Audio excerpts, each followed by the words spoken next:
Alright, what's up guys? Back to another video. I'm just doing a little development log entry, whatever you want to call it, on my progress on, you know, what I like to call Rodriod.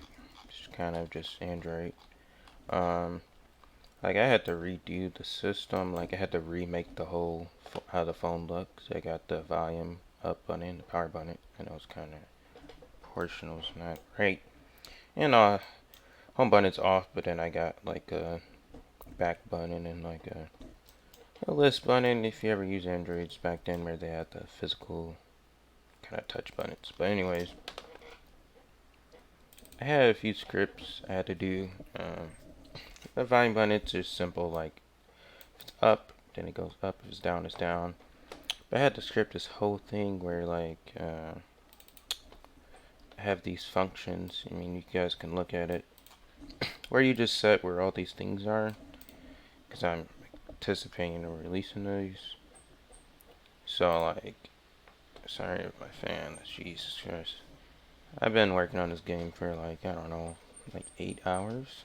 So CPU is pretty hot. But anyways, so you don't have to always reference where it is, because that's just annoying. Like having to put all that into your script. I mean, even so, I still have to put all this, but it's more readable. Like, what is it doing? It's getting the object, but first it's finding the path to the object. Pretty simple. And what it does is it, like the functions, so I have a dictionary, like short names. So instead of typing root folder, I'll just have it named. So what it does is it, whenever you call this function, it sees if like the first variable is null, like if I just want the folder, like, say if I just want the screen, I would put like nil, and then I would put screen, because this word screen reference to screen, which reference to screen, which reference to the root folder, which root folder reference to Rodriod, which in reference to phone, and then to phone body to screen. You see why I made a module for this, because it gets really long. Oops, I broke something. But pretty much, you put the item you want to find, you put what the parent folder is. At least it has to be like 1 or 2 folders. I mean, 3 folders, it can be complicated if it has like duplicate names. And it just searches through it. It gets like a list of all of the items in there, and then it just searches through it using, because it's an array. So it starts at 1 and it just starts searching. And if it finds it, it breaks after saving it to result. And what it does is it checks to see if it's null. If it is, it says message not found, found this item. And if not, we're gonna split this up. So we're gonna figure out what the root path is, which is obviously like players name, player GUI. We're gonna split up that result after getting the full name. Apparently, full name is how you get the full name path, and split it up, and because we only want the path inside player GUI. I'll show you why in a minute. Because if we go back to here, once we get that path, I guess you could say it's a local path in a sense. Like if I say go to my documents, that's like my local path, but the full path would be like C drive, users, my username, then documents, you know.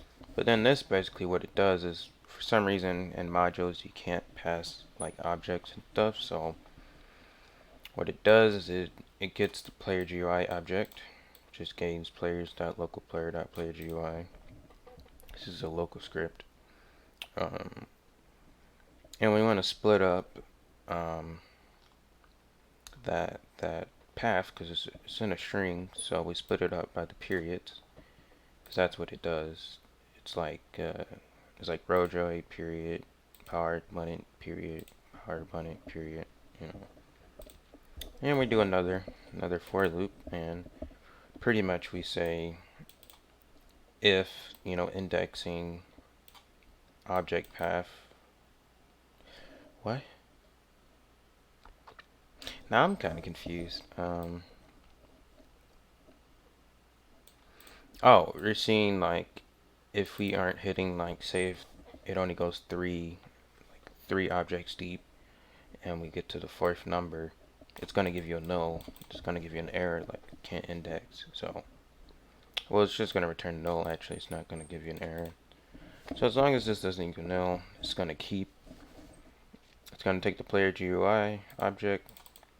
It's gonna take the object path and the index, because you can use strings to index, but you can't use multiple strings. So I have to split it up, and then once it finds it, sets it to object, and then it goes over again, keeps going.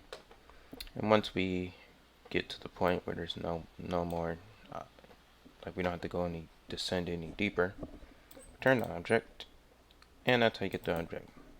Really complex, kind of abstract, almost.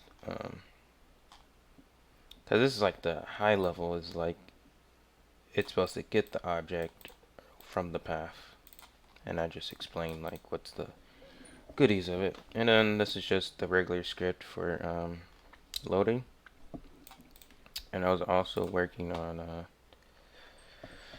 like the menu. So I had like you know how like a regular one has like your favorite apps, and then the home button in the middle, like for like more apps, and then you got the status bar, and then you got all your apps, and then you have like these little indicators that shows you like what slide the thing's on. So I could show you. This is the current state of it. It took me a long time. So you hit it to white screen, because that's what like old Androids used to do. Because it's like the BIOS initializing, and then I have my powered loading. This is more just effect. Everything's pretty much should be loaded unless you have a slow connection. But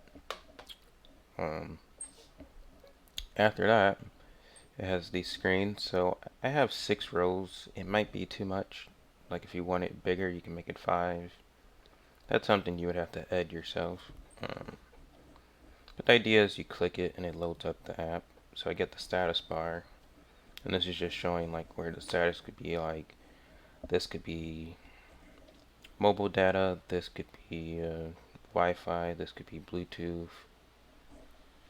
You know, this could be like your flashlight, and then these could be like app notifications, like oh, Play Store, you got an app downloaded. And then these are like you know, like if you only have one, like say you only have 1, 2, 3, 4. Say you only have 24 apps, but if you have 25 apps, it would go to the next page, and you have to like swipe. You don't have to implement it yet. And you have your favorite apps. So you have like your 2 favorite apps on here, 2 favorite apps. So maybe you got the cell phone messages, and then you have like your camera, and then I don't know, the browser. And then the middle would be like all apps. So say if you wanted to remove apps off of here, you only want the apps you really used. And if you wanted to get an extra app or add an app to the home store, I meant like the home screen, you'd click this. But that's pretty much how it works. I think for the next log, I'm gonna work on actually like getting basic sense system things, like system settings, and